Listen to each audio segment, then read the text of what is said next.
அறம் நாடு பார்வையாளர்களுக்கு வணக்கம். இன்று நம்ம எதிர்க்கும் சிறப்பு விருந்தினர் அரசியல் விமர்சகர் ராஜகம்பீரன் அவர்கள். வணக்கம் சார். வணக்கம். இந்த 75 நாளில் 8 ஆணவ படுகொலைகள் நடந்திருக்கு சார். விடுதலை சிறுத்தைகள் கட்சியினுடைய தொடர் முழக்கமாக இருக்கிறது ஆணவ கொலைகளை தடுக்க தனி சட்டம் வேண்டும் அப்படின்றது. கடந்த திமுக ஆட்சியில் அதற்கான குழு அமைக்கப்பட்டது KN பாஷா தலைமையில். வன்னியரசு அவர்கள் நாங்கள் இந்த கூட்டத்தொடரில் அந்த மசோதா எடுத்துகிட்டு வர போகிறோம் அப்படின்ற நம்பிக்கையான வார்த்தைகள்லாம் சொல்கிறாரு. ஆனாலும் சில செய்திகள் என்ன வந்துட்டு இருக்குன்னா, வன்னியரசனுடைய கைகள் கட்டப்பட்டிருக்கு, அவரால் தொடர்ந்து செயல்பட முடியல அப்படின்ற தகவல்களும் வந்துட்டு இருக்கு. இப்போ ஆணவ படுகொலை அப்படின்ற விஷயத்தில் இது வரைக்கும் ஒரு வார்த்தையும் இப்போது முதலமைச்சராக இருக்கிற விஜய் அவர்கள் முன்னாடியும் பேசல, இப்போவும் பேச மாட்டேன்றாரு. அவர்களால் இந்த சட்டத்தை எடுத்துட்டு வர முடியுமா? இந்த தொடர் படுகொலைகளை நிறுத்த வழியே இல்லையா சார்? அது யார் ஆட்சிக்கு வந்தாலும் நீங்கள் ஒடுக்கப்பட்ட மக்கள், தாழ்த்தப்பட்ட மக்கள், பட்டியலின மக்கள் அவர்கள் பிரச்சனையை எப்படி கையாளுகிறார்கள் என்பது முக்கியமானது. ஏன்னா பிற்படுத்தப்பட்டவர்களாக இருக்கிறவர்கள், ஆதிக்க சாதியாக இருக்கிறவர்கள் அரசியலில் பெரும் செல்வாக்கு மிக்கவர்களாக செயல்பட்டு கொண்டே இருக்கிறார். நீங்கள் ஒட்டுமொத்தமாக ஒவ்வொரு அரசியல் கட்சியிலையும் மாவட்ட செயலாளர்கள் எத்தனை பேர் ஆதிக்க சாதிக்காரர்களாக இருக்கிறார்கள், இடைநிலை சாதிக்காரர்களாக இருக்கிறார்கள், பட்டியல் இனம் சார்ந்தவர்களாக இருக்கிறார்கள் என்னும் ஒரு எண்ணிக்கையை நீங்கள் எடுத்து பார்த்தீங்கன்னா ஆதிக்க சாதிக்காரர்களைத்தான் அதிகபட்சமாக மாவட்ட செயலாளராக வைத்திருப்பார்கள், அதிகாரமிக்க பொறுப்புகளிலே வைத்திருப்பாங்க. நீங்கள் அமைச்சரவையில் இப்போ நீங்கள் தாவேகாவில் தலித்துக்களை முதன்மையாக கொண்டு வந்துட்டாங்கன்னு சொன்னதெல்லாம் என்னன்னா எதேச்சியாக நடந்து விட்டது. அவங்களுக்கு வேட்பாளர் போட முடியாம அவங்களுக்கு கிடைச்ச ஆட்களை வேட்பாளராக போடுகிற போது அதுல ரசிகர் மன்றத்தில் அதிகமான வேறு செயல்பாட்டாளர்களாக இருந்தவர்கள் தலித் சமூகத்தை சார்ந்தவர்களாக இருந்தது என்பது ஒரு தற்செயல் நிகழ்வாக நடந்து விட்டதே தவிர தத்துவார்த்தமாக அவர்கள் ஒடுக்கப்பட்ட மக்களின் பக்கம் நிற்பதற்காக இவர்களை எல்லாம் முன்னிலைப்படுத்தினார்கள். அவங்களுக்கே தெரியாது, அவன் என்ன ஆளுன்னு எங்களுக்கு தெரியாதுங்க அப்படின்னு சொல்லக்கூடிய இடமும் கொஞ்சம் இருக்கு அதுல. ஏன்னா 100% ஆய்வு அனலைஸ் பண்ணி போடக்கூடிய இடத்துல அந்த கட்சி அதுவே ஆக்சிடென்ட்டாக உருவான கட்சி. கடைசி நேரத்தில் என்ன செய்யறதுன்னு தெரியாமல் இந்த இலவச வேட்டி சேலை வழங்குற மாதிரி தான் சீட்டு கொடுத்தாங்க கடைசி நேரத்தில். அதனால யாரோ வந்துட்டாங்க. கொள்கை ரீதியாக இந்த இந்த கட்சி தாவேகாவினுடைய இந்த ஆட்சி என்பது எதை நோக்கி நகர்கிறது அப்படின்னு ஒரு கேள்வி இருக்கு. இப்போ ஆணவ படுகொலைக்கான தனிச்சட்டம் அப்படிங்கிறத திமுக அரசு முடிந்த வரைக்கும் தள்ளி போட்டுக்கிட்டே ஆட்சி முடிகிற போது ஒரு நீதியரசர் KN பாஷா தலைமையில் ஒரு ஆணையத்தை அமைத்தார்கள். அந்த ஆணையம் முழு ஆய்வு செய்து இப்பொழுது கொடுத்துட்டாங்க. இதை நிறைவேற்ற வேண்டிய பொறுப்பு யாரிடம் இருக்கிறது? விஜய் அரசிடம் இருக்கிறது, தவேக அரசிடம் இருக்கிறது. ஆனால் அதில் அவங்க ஆர்வம் காட்டலை. இப்போ நீங்கள் ஆதவர்ஜனாலாம் அம்பேத்கர் நூல் வெளியீட்டில் எவ்வளவு வீரமாக பேசினாரு, அவர்களாம் KN பாஷாவினுடைய ஆணைய அறிக்கையெல்லாம் தெரியுமா தெரியாதா? தெரிந்தும் தெரியாத மாதிரி இருக்கிறாரா? சரி, கவின் ஆணவ படுகொலை விஷயத்துல தாவேகா என்ன நிலைப்பாட்டு எடுத்தது? எதுவும் ஆர்ப்பாட்டம் பண்ணாங்களா, போராட்டம் பண்ணாங்களா, அதுக்கு எதிரான நிலைப்பாட்டில் இருந்தாங்களா? யாரும் எதுவும் பேசவே இல்லைல்ல. நீங்க பற்றி எறியக்கூடிய பிரச்சனைகளிலே பார்த்தும் பார்க்காத மாதிரி, கேட்டும் கேட்காத மாதிரி நகர்ந்து போற ஒரு கேரக்டர் இருக்காங்கல்ல, இந்த தந்திரசாலிகள், நரித்தந்திரத்தோட அணுகிறதுன்னு ஒன்று இருக்குல்ல, இதை அவங்க கவின் ஆணவ படுகொலையில செஞ்சாங்க. திருப்பரங்குன்ற விஷயத்திலேயே நீங்க பாத்தீங்கன்னா முந்தைய அரசின் நிலைப்பாடு தொடரும் என்று நிர்மல்குமார் அந்த தொகுதியினுடைய சட்டமன்ற உறுப்பினர் மற்றும் அமைச்சர் சொன்னாலும் கூட மத்திய அரசாங்கத்தினுடைய தொல்பொருள் ஆய்வு அங்கு நடந்து கொண்டிருக்கிறது. அப்ப மத்திய அரசாங்கத்தினுடைய கட்டுப்பாட்டிலே எடுப்பதற்கு பழியை தூக்கி அவங்க மேல போட்டுட்டு எங்களுக்கு தெரியாதுங்க, டோட்டலா அது தொல்பொருள் ஆய்வுக்கு போயிருச்சுங்க, அதை நம்ம கண்ட்ரோல்ல கிடையாதுங்க அப்படி சொல்லி தப்பிக்கிறதுக்கான ஒரு முயற்சி அங்கே நடந்துகிட்டு இருக்கு திருப்பரங்குன்றத்தில். அப்போ எந்த விஷயத்திலையுமே எதுலையுமே மாட்டிக்க கூடாது, எந்த பிரச்சனைக்கு நம்ம தீர்வு அப்படிங்கிற விஷயத்தை நோக்கி நம்ம நகரக்கூடாது. இப்போ நீங்கள் உதாரணத்துக்கு நான் சொல்கிறேன், நேற்று கூட சீமான் அவர்கள் அறிக்கை விட்டார், தனியார் பள்ளிக்கூட முதலாளிகளுக்கு நீங்கள் சலுகை செய்தீர்கள் என்பதற்காக, அந்த உரிமம் புதுப்பிப்பதற்கான பணத்தை வாங்காமல் விட்டீர்கள் என்பதனால, யாராவது CBSE ஸ்கூலை அனுமதி கேட்குறாங்கிறக்கா 25 லட்ச ரூபா வாங்காமல் விட்டீங்கன்னா தனியார் முதலாளிகளுக்கு சாதகமாக நடந்து கொண்டதுல சாமானியனுக்கு என்ன சம்பந்தம் இருக்கு? மாணவர்களுக்கு என்ன பயன் இருக்கு? ஏழை எளிய மக்களுக்கு என்ன பயன் இருக்கு? அது யாருக்கான உதவி? நீங்க முதலாளிக்கு சாதகமா நடக்கிறதுன்னு ஒண்ணு இருக்குல்ல. நீங்க பள்ளி மாணவர்களுக்கு நீங்க இந்த தனியார் நிறுவனங்கள் நடத்துறாங்க 25% ஏழை எளிய மாணவர்களுக்கு கட்டணம் இல்லாமல் வந்து கற்பிக்கணும்னு ஒரு சட்டம் இருக்குது. ரொம்ப பேருக்கு தெரியாது. ரைட் டு எஜுகேஷன் இருக்குல்ல, அது எங்கேயாவது நடைமுறைப்படுத்துறானா அவனே என்ன பண்ணுவான்னா, அவனுக்கு வேண்டப்பட்ட பிள்ளைகளெல்லாம் காமிச்சு நாங்கள் பணம் வாங்கலைன்னு அவனே ஒரு கணக்கு காட்டிடுவாங்க. அதுக்கு நடவடிக்கை எடுத்தோம்னு சொல்லு. அப்போ சிபிஎஸ்இ ஸ்கூல் வர்றதுல ஒரு அபாயம் இருக்கிறது. மாநில அரசு நடத்தக்கூடிய பள்ளிக்கூடத்திலே தான் இருமொழி கொள்கையை செயல்படுத்த முடியும். ஆமா சார், மும்மொழி கொள்கையை கொண்டு வருவதற்கு இங்க மத்திய அரசாங்கத்தினுடைய பள்ளிக்கூடங்களை நீங்கள் வந்து மாவட்டந்தோறும் அதிகமாக திறக்கிறதுக்கு ஏற்பாடு செய்து விட்டீர்கள் என்றால், ஒட்டுமொத்த கல்வியுமே மத்திய சர்க்காரினுடைய கட்டுப்பாட்டுக்குள்ள போனால் மும்மொழி திட்டம்ங்கிறது இந்தியை கொண்டு வருவது என்பது எளிதானது. தலைவாசல் வழியாக இதெல்லாம் நடக்கவில்லையோ, அதை கொள்ளைவாசலின் வழியாக இன்னொரு வாசலின் வழியாக நிறைவேற்றிக் கொள்கிற இடம்னு ஒன்று இருக்குல்ல, அதுக்கான வாய்ப்பாகவும் இருக்கிறது. அந்த சந்தேகம் நமக்கு இருக்கிறது. அதனால இவர் இந்த அரசு எதை நோக்கி நகர்கிறது அப்படிங்கிறப்ப நீங்க வந்து முதலமைச்சர் அதிரடி அறிவிக்க வேண்டியதானே, ஆணவ படுகொலைக்கான தனி சட்டத்தை வந்து நாங்கள் அங்கீகரிக்கிறோம் சட்டப்பேரவை கூட்டத்தொடரில். அப்படின்னா இது வன்னிய அரசு சம்பந்தப்பட்டது அல்ல. ஒரு சமூக நீதித்துறையினுடைய அமைச்சர் வந்து அவர் மட்டுமே இதை நிறைவேற்ற முடியாது. ஏன்னா அரசாங்கத்தில் அவர் ஒரு அங்கமாக இருக்கலாமே தவிர தீர்மானிக்கிற இடத்துல, முடிவெடுக்கக்கூடிய இடத்துல அவர் கிடையாது. தோழமை கட்சிகளிலே ஒரு கட்சியாக விசிகா இருக்கலாம். சரி, இந்த கருத்தோட்டத்தோடு கம்யூனிஸ்டுகள் இருக்கிறாங்க. தீண்டாமை ஒழிப்பு முன்னணிலாம் சிபிஎம் வச்சுருக்காங்க. இந்த கருத்தோட்டத்தோடு கூடிய தலைவர்களாக இந்திய கம்யூனிஸ்ட் கட்சி இருக்குது. ஏன் நீங்கள் அதெல்லாம் வலியுறுத்துவதற்கு அவங்க தயாராக இருக்காங்க. செயல்படுத்துவதற்கு, நடைமுறைப்படுத்துவதற்கு இந்த அரசு தயாராக இருக்கிறதா? அதுதான் மிக முக்கியமான கேள்வி. இப்போ இந்த அரசே வந்து ஒரு எலைட் தன்மையோட நடந்துதா சார்? இப்போ நேற்றைய தினத்தில் நம்ம பேசியிருந்தோம் அந்த கீர்த்தனா அவர்கள் பள்ளிக்கூடத்தில் பண்ணதை. இப்போ வந்து இவங்க விட்ட வெள்ளை அறிக்கையிலே வந்து போக்குவரத்து துறை வந்து அதிகமான நஷ்டத்தில் போயிட்டு இருக்கு அப்படின்னு சொல்றாங்க. ஆனால் கிட்டத்தட்ட 2000 பேருந்துகள் வந்து ஏசி பஸ் வாங்க போறாங்க அப்படின்ற விஷயங்கள் வந்து நீங்க யோசிச்சு பாருங்க. இப்போ மெட்ரோ ரயில் ஓடுது. நான் ஒரு மின்சார ரயிலில் நான் நுங்கம்பாக்கத்தில் ஏறி நான் ஒரு 2 ஸ்டாப்போ ஒரு 5 ஸ்டாப்போ கடந்து போனால் எனக்கு டிக்கெட் 5 ரூபா தான். நான் தாம்பரம் வரைக்கும் போனால் கூட 10 ரூபா தான். மெட்ரோவில் நான் போக முடியுமா? அப்படியே மெட்ரோவில் வந்து ஒரு ஸ்டாப்புக்கு வந்து 20 ரூபா, அடுத்தது 10 ரூபா ஏறும்.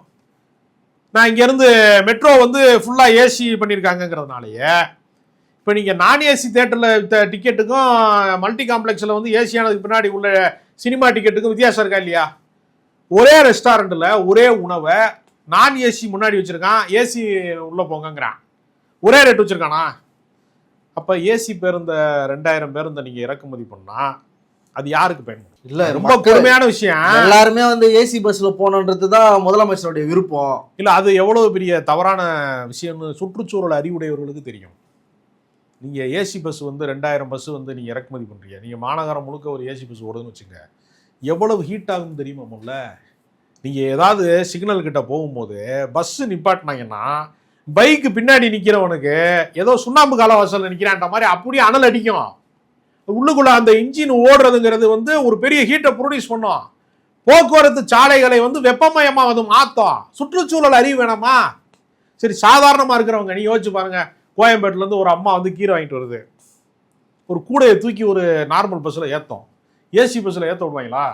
மீன் விற்கிறவங்க இருக்கிறாங்க, ஏற்ற விடுவாங்களா? மீன் வாடை அடிக்குன்னு சொல்லி ஏசி பஸ்ஸில் ஏற்ற விடுவாங்களா? ஏற்ற விட மாட்டாங்கல்ல.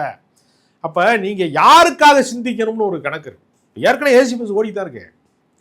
அதோட எண்ணிக்கையை அதிகப்படுத்துவது என்பது யாருக்கான உதவி அப்படின்னு ஒரு கேள்வி இருக்குல்ல. இப்போ இங்கே ஏசி பஸ்லாம் எங்கேயெல்லாம் ஓடுது தெரியுமா? இந்த ஐடி கம்பெனி பக்கம் போகிற பஸ்ஸெல்லாம் இருக்குல்ல, துறைப்பாக்கம் அந்த மாதிரி பகுதிகள்லாம் போகுது. பெருங்குடி, சிறுசேரி ஐடி பார்க்குன்னு போட்டே கோயம்பேட்டிலேருந்து பஸ் போகும், ஏசி பஸ் போகும். ஏன்னா அங்கே ஏறுறவன் அங்கே போகிறவனுக்கு அது பிரச்சனை கிடையாது. இது சாமானியனுக்கு எப்படி இங்கே பயன்படும்? ஒரு சாதாரணமாக ஒரு கொத்தனார் வேலைக்கு போகிறவன் 4 சாந்து சட்டி பூசுறதுக்கான இதெல்லாம் எடுத்துகிட்டு போகிறான். அவனை ஏற்றுவாங்களாம் முல்ல. ஆமாம், வேலைக்கு போகும்போது ஏசியில் போட்டோமே, என்ன தவறு அதில்? அவன் ஏசியில் போட்டுங்க, அது நான் அது தப்புன்னு சொல்லலை, ஏற்ற மாட்டாங்க முதல்ல. அப்போ நான் என்ன சொல்கிறேன்னா, நீங்கள் குறிப்பிடுவது மாதிரி இது வந்து முழுக்க வந்து எலைட் பேசஞ்சருக்கானது.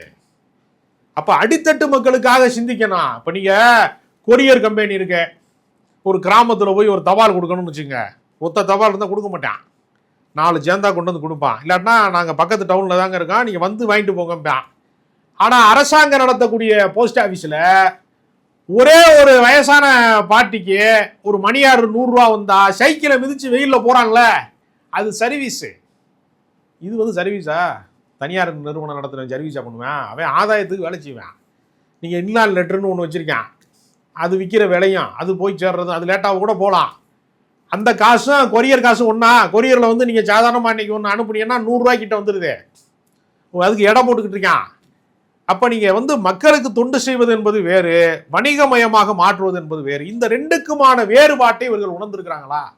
அதனால் இது வந்து யாருக்கான அரசு?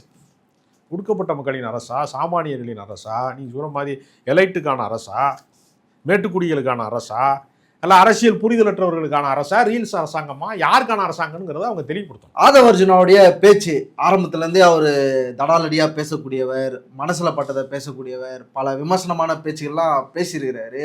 கரூர் விஷயத்த மீண்டும் கலர்றாரு. அதாவது இது வந்து திட்டமிட்டு திமுக ஆட்சி பண்ணதுதான், இது வந்து சதி நடந்திருக்கிறது உண்மை, நாங்கள் இதுக்கு பழி தீக்காம விடவே மாட்டோம் அப்படின்றாரு சார். என்ன பழி தீக்க போறாரு, என்ன பேசுறாரு? அதை பழி தீர்க்கிறது நீங்க தான் பழி தீர்த்துட்டீங்களே, ஏற்கனவே மக்களை வந்து பழி தீர்த்துட்டீங்க. 41 பேரை பழி தீர்த்தாச்சா?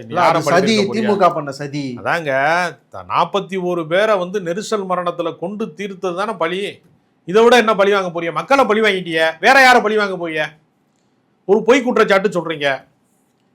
நெரிசல் மரணம் என்பது எல்லாரும் முன்னிலையிலே நடந்ததா இல்ல மர்ம மரணங்களா? எல்லாரும் முன்னாடி தான் சார் பகிரங்கமா நடந்துச்சு. உங்க ஆளுங்க அத்தனை பேருமே வந்து உங்க கூட்டத்துக்கு வந்தவங்கள அத்தனை பேருமே செல்போனோட தான் இருந்தான். எல்லாருமே ரீல்ஸ் பைத்தியம் தானே பாதிக்கு மேல. அவ்வளவு ரீல்ஸ் பைத்தியங்களுக்கு மத்தியில ஒருவேளை ஒரு சதி செயல் நடந்திருந்தா ஒரு சின்ன வீடியோ வெளியிடுங்க. எல்லாத்துக்கும் ரீல்ஸ் வெளியிடக்கூடிய நீங்கள் இந்த சதி செயலுக்கு என்ன காரணம்னு ஒன்று வெளியிட்டுருங்க பாப்பான்.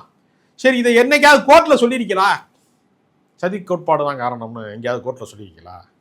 அப்போ ஒரு தனிநபர் மீதான குற்றச்சாட்டாக மாற்றி யார் வந்து இந்த நெரிசல் மரணத்திலே பாதிக்கப்பட்ட போது தப்பி ஓடினார்களோ, தப்பி ஓடியவர்கள் பூரா தலைவர்களாம், நிவாரணத்திற்காக ஓடி வந்து நின்றவர்கள்லாம் குற்றவாளிகளாம். இது எங்கேயாவது நடக்குமாங்க? இது உதவி செய்ய வந்தவன், உயிர் காக்க வந்தவன், மருத்துவமனையில் சேர்ப்பதற்காக ஓடோடி வந்தவர்களை குற்றவாளிகளாக மாற்றுவது. நான் என்ன சொல்றேன், ஒரு அரேபிய குட்டி கதை இருக்கு. ஒருத்தர் வந்து பாலைவனத்தில் ஒட்டகத்தில் போகிற போது அந்த நெடுந்தூர பயணத்தில் ஒருத்தர் வந்து என்ன செய்கிறாருன்னா, என்னை கொஞ்சம் தூரம் விட்டுருங்க அப்படின்னு சொல்கிறார். ஒரு வயதான பெரியவர், அவர் பெரும் செல்வந்தர், ஒரு வணிகர். அதை கிராஸ் பண்ணும்போது எப்படியாவது வந்து ஒரு ஓரமாக வந்து நான் வர்றேன்னு சொல்லி ஒருத்தன் வந்து அவன் திருடேன். அவர் யாருடைய கண் பார்வையும் இல்லாதப்ப அவரை கத்தியால் குத்தி அந்த செல்வத்தை வந்து கொள்ளையடிச்சிட்டான். அவர் மரணப்படுக்கையில் வந்து அப்படியே அவர் சரிந்து விழுகிறாரு. உயிர் பிரிகிற நேரத்தில் அவர் கையை அசைக்கிச்சு ஒன்று சொன்னார். என்ன சொன்னார்னா, நீ தான் என்னை குத்தி கொண்டேன்னு ஊருக்குள்ளே சொல்லிடாதேன்னாரு. மரண வாக்குமூலமா. திருடன் அதிர்ச்சி அடைஞ்சிட்டான். அதிர்ச்சி அடைஞ்சு, ஏன் நான் கொண்டேங்கிறத நான் சொல்ல போகிறதில்ல, நீ ஏன் அது சொல்கிறேன்னு கேட்டப்ப, உதவி செய்வதற்காக ஒருவன் ஓடோடி வந்தவனுக்கு ஒருவன் வழிப்பறியில் அந்த மாதிரி பண்ணிட்டு போயிட்டான்னா உதவி செய்கிற மனம் இல்லாமல் போய்விடும். நான் சாகலாம், உதவி செய்கிற மனம் செத்து விடக்கூடாது என்பதற்காக இந்த செய்தி பரவி விடக்கூடாதுன்னு. அது மாதிரி உனக்கு உதவி செய்ய வந்தவனை பூரா கொலைப்பலி சாட்டுறதுன்னு ஒன்று இருக்குல்ல, நீயும் ஒழுங்கா இல்லை, நெரிசல் மரணத்தை நிகழ்த்திட்ட. காலதாமதமாக வந்ததன் வழியாக ஒரு நெரிசல் மரணத்தை நிகழ்த்திட்ட. நீ குற்றவாளியே இல்லை, நீ நிரபராதினா ஓடி ஒளிஞ்சது எதுக்காக? அதுக்கு மட்டும் பதில் சொல்லுங்க. எல்லாரும் தலைமறைவா இருந்தீங்களே, நீ யோக்கியமானவனா இருந்தா ஏன் தலைமறைவான? தலைமறைவு ஆயிருக்க கூடாதுல. நாங்கள் எந்த தவறும் செய்யாதவர்கள் அப்படின்னு அன்னைக்கு சொல்லியிருக்கணும்ல, ஆஸ்பத்திரியில் வந்து நின்றுக்கணும்ல. விஜய் தான் ரொம்ப பிரபலம், அவர் வந்து உலகத்திலேயே ரொம்ப அழகானவர், அதனால அவரை பார்க்க கூட்டம் வந்துச்சு. நீங்க எல்லாம் அப்படி இல்லையே. நீங்க ஆதவ அர்ஜுனா பிரபல நடிகர் கிடையாது. புஷி ஆனந்த் வந்து உலக அழகன் பட்டமா வாங்காதவர் தானே. அவரெல்லாம் போயிருக்கலாம்ல இன்னைக்கு ஆஸ்பத்திரிக்கு. அவரே தலைமறைவா இருந்தார். எல்லாருமே தலைமறைவா இருந்தீங்க. சுவிட்ச் ஆஃப் வேற பண்ணிட்டீங்க. மீடியாவுக்கு கூட போன் பண்ணி கேட்க முடியாத அளவுக்கு சுவிட்ச் ஆஃப் பண்ணி, அவ்வளவு பெரிய வீரங்க நீங்க. வீட்லயே தலைமறை. இன்னைக்கு வந்து செந்தில் பாலாஜியை நாங்க அரெஸ்ட் பண்றதுக்காக அவர் தலைமறைவாயிட்டாருங்கிறது மூலமா நாங்க மட்டும் தலைமறைவா இருந்தோம், நீ மட்டும் எப்படி தலைமறைவா இல்லாம வெளியில தலையை காட்டலாம்ங்கிற மாதிரி ஒரு நடவடிக்கை எடுக்கலாம்னு அவங்க நினைக்கிறாங்க. அந்த குற்றச்சாட்டுக்களை திசை மாற்றுவதன் வழியாக நீங்கள் நிரபராதி ஆகிவிட முடியுமா? அது விசாரணையில் இருக்கிறது. அதான் சார் கேட்க வர. இப்போ விசாரணையில் இருக்குது. அந்த 41 குடும்பம் வந்து முக்கியமான சாட்சிகள். அவங்க ஏற்கனவே மகாபலிபுரம் கூட்டு வந்து காசுலாம் கொடுத்தாங்க. இப்போ அரசு வேலையிலும் கொடுக்க போறாரு, நேர்லயே போய் கொடுக்குறாரு. இது சாட்சிகளை கலைப்பது இல்ல இந்த விசாரணை ஏதாவது? அதுல என்ன சந்தேகம்? வழக்கில் இருக்கும்போது நீங்க அதை செஞ்சீங்கன்னா சாட்சியை கலைக்கிறதா? ஏன்னா ஏற்கனவே அரசாங்கம் 10 லட்சம் நிவாரணம் கொடுத்துச்சு. நீங்க கூப்பிட்டு மாமல்லபுரம் நட்சத்திர விடுதியில் வச்சு 20 லட்ச ரூபா கொடுத்தீங்க. மத்திய அரசாங்கம் 2 லட்ச ரூபா நிவாரணம் கொடுத்துருக்கு. ஏற்கனவே ஒவ்வொரு குடும்பத்துக்கும் 32 லட்ச ரூபா போயிடுச்சு. நீ அரசு பணியும் கொடுத்தீங்கன்னா இந்த வழக்கு விசாரணையை மட்டுப்படுத்துவதற்கும் சாட்சியத்தை இல்லாமல் செய்வதற்கும் தான் அது உதவும். நம்ம அரசு வேலை கொடுக்கக்கூடாதுன்னு நான் சொல்லலை. நீங்கள் வழக்கு முடிந்த பின்பு வேணால் கொடுங்க. வழக்கில் இருக்கும்போது கொடுப்பது என்பது, அதற்கு ஆசை வார்த்தை காட்டுவது என்பது சாட்சியத்தை கலைப்பது தான். அதில் ஒன்றும் சந்தேகம் எனக்கு கிடையாது. ஆராயத்திற்கு பல்வேறு தலைப்பு நினைக்கிறோம்.